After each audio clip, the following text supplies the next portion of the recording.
Hey guys, welcome to my channel. Today, I'm going to be talking about aligning with your higher self and also your higher purpose. How do we do this? What's it look like? What's it feel like? Let's go. Watch this video.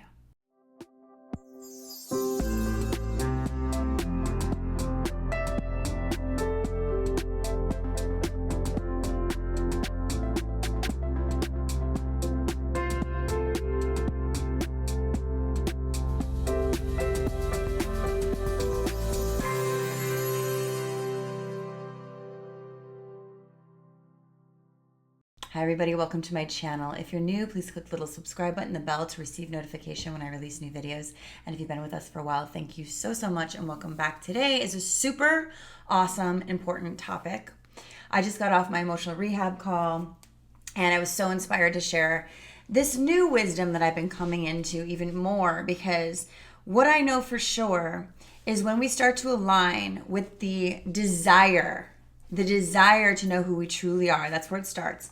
There's a whole ripple effect that happens. And I've been going through this transition for a decade, and it's kind of amazing, this point I'm at now where I feel like I can share another level of it. And so we have to first understand that we have to be willing. It just starts with a willingness to release or relieve ourselves of the attachment we have to our ego desires and our ego fears. Now, some people will be like, how do I know if it's my ego or not? Anything that you do need or use as a coping mechanism to ensure that you have worth or that you are enough. If you have an unworthiness wound or you grew up with insecurities and not feeling like you're enough, you have ego desires and you have ego fears. So that's most people. Some more than others, depending on your abandonment wounds or your tribal injuries, mother wounds, father wounds, all of this. But for me, I had quite a lot of that. And I grew up, as we all do, we have this ego that ensures we're enough. And this is what happens. You start to have that willingness to shed it. The universe starts taking things away from you, you think. You start getting more and more attached and replacing it with other ego things, right? If it's a relationship, if it's like a material item. And then you start to do some inner work and you get curious about the truth of who you are.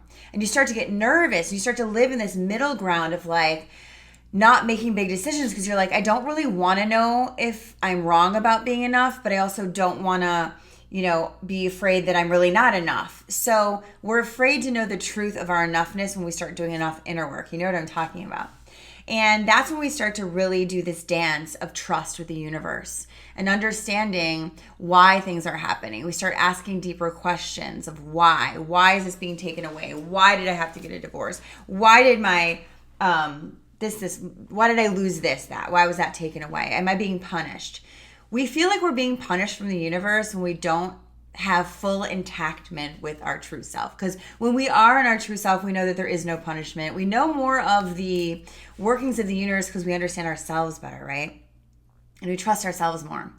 And so as we start trusting that our worth is within, so here's what happened to me, right? All these ego things that we're shedding, my ego career of being an actress and model, my house in Malibu burned down, my marriage ended, my dog passed away. All these things started happening.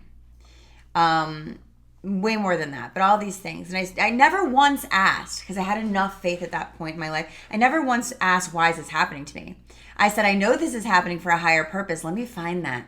Let me surrender more and more of my ego self to my higher self so I can understand. Because we cannot understand the universe from an ego perspective. We can't.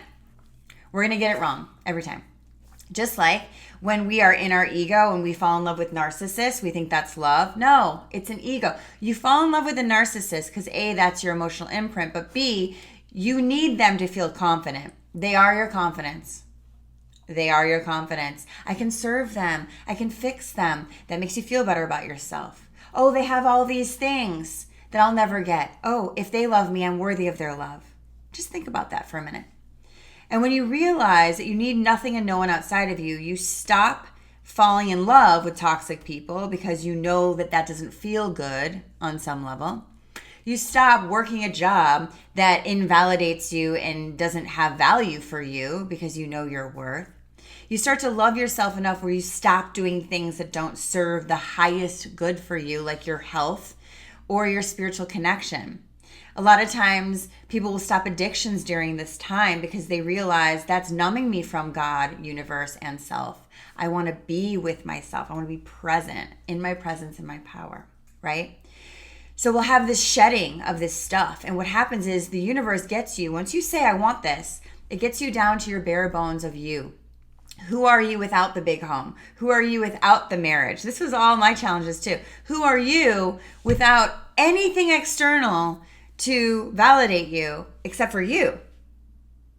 And then when you start to really focus on you, because your codependency on others stops and then it's back on you, and you start to feel that joy in focusing on you. You get rid of the guilt, you get rid of the fear of being not enough, and you start really focusing on you. You start realizing, oh my gosh, all the abundance is within me. You start reclaiming these parts of yourself that maybe you haven't had in many years because you're like, I don't want my focus anywhere else. I actually feel safe with it on me.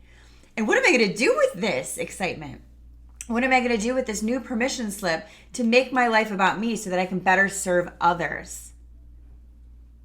Today in my group, someone asked me, Candace, is my passion, is that my true purpose? Because when I go towards it, I have all these imposter syndromes that come up and I have all this self-doubt that comes up. I said, is your purpose to serve others and also serves your desire and your extreme joy?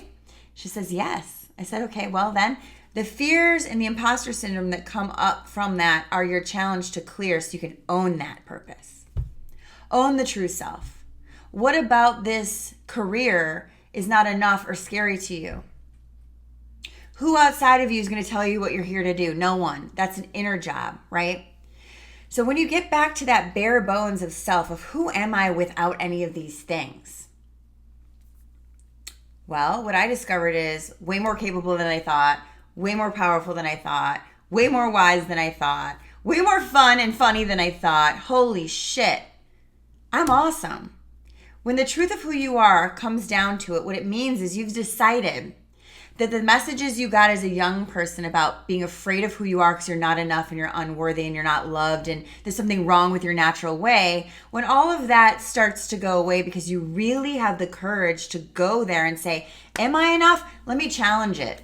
Instead of, I don't really know, so I'll just stay here because if I do everything I really think that I am and I get rejected, then they were right about me not being enough. But if I don't do what I am and I get rejected, then I'm not. So why don't I just stay in this middle zone, the middle way? No. When we're in the middle way, we don't have to worry about not being enough or not being enough, right? We're just maintaining this ego-based career or whatever it is, this unsatisfying relationship. When you live in the truth of who you are, you get to be very satisfied. It's very satisfying. It's very fulfilling. It's very comforting. It's very confident. It's very sure. Everybody wants the certainty. The only certainty there is you. But if you're not certain of the true you ain't going to have any because you're going to constantly look outside of yourself and be codependent and then dependent. And then those things are gone. And then you have more dependence on other things to find your worth. Done. Lining up with your higher self means allowing the universe to work with you to remove anything, anyone, any habit, anything that's no longer going to serve the truest version of you. The truest version of you. So the universe takes away the things that are ego-based when you say, I want to know my true self.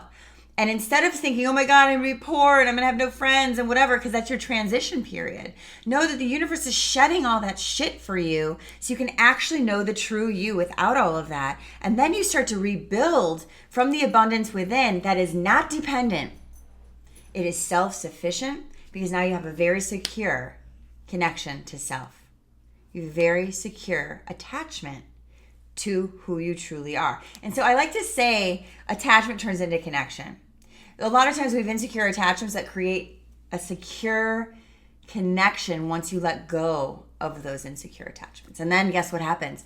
Your relationships stop being insecurely attached too, because now you're securely attached to self. So you know how to choose wisely and healthfully based on who you truly are rather than what your ego still needs to falsely have that false security, that false confidence. True confidence comes from, this is who the hell I really am without anything. This is who I am without any ego confirmation or validation from the outside. It's a very big thing to do. When you start to, I got chills, connect your free will with your higher will, knowing that I'm doing everything that is in my highest good because I'm not attached to anything that could leave. Ego stuff. I'm going to share something with you guys. It got really real for me when I started being okay with the people that I thought I really loved being removed from my life. That was a big challenge. And when I realized I was actually okay with it, because I know so much without a shadow of a doubt that the universe has my back and is always there for my best self. If the universe is having this person remove themselves, or I have to remove this person from my life that I think I love because it is for my highest good, I trust that. And as soon as I trusted that over what was going on, I had an immediate peace and immediate acceptance. If you can start to accept everything that is, you're very, very close to your highest self. It's acceptance without resistance, because you don't need to resist anything, because you don't need anything outside of you to have a sense of confidence or self. You're coming home. I'm doing a whole bunch of this work right now, you guys. If you're interested, please contact me. All the links are below for everything I'm offering at the moment, for everything that's coming in the next few months. So if you're not on my mailing list, please make sure that you are on my newsletter so that you get all of this information every week. That is down below. It's CandaceVanDell.com. Anything else, questions and comments, always welcome. I love you guys. I am in full support of the truth of you. I'll see you soon. Wait, just kidding. I do have an announcement. First thing, the Truth Room membership below.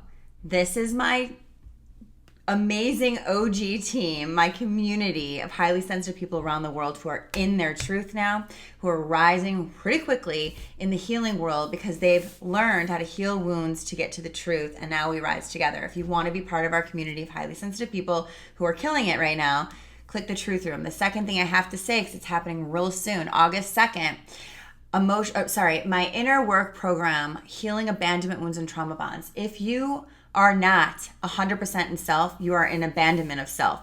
You need this class. And it's with me for 90 minutes live. I'm only taking 3 people, so hurry up. So also, if you are someone who struggles with abandonment wounds, who's had trauma bonds, this is massive unraveling of understanding all of that. Your first original wound, your first trauma bond was with a parent, and then it became you with your inner child.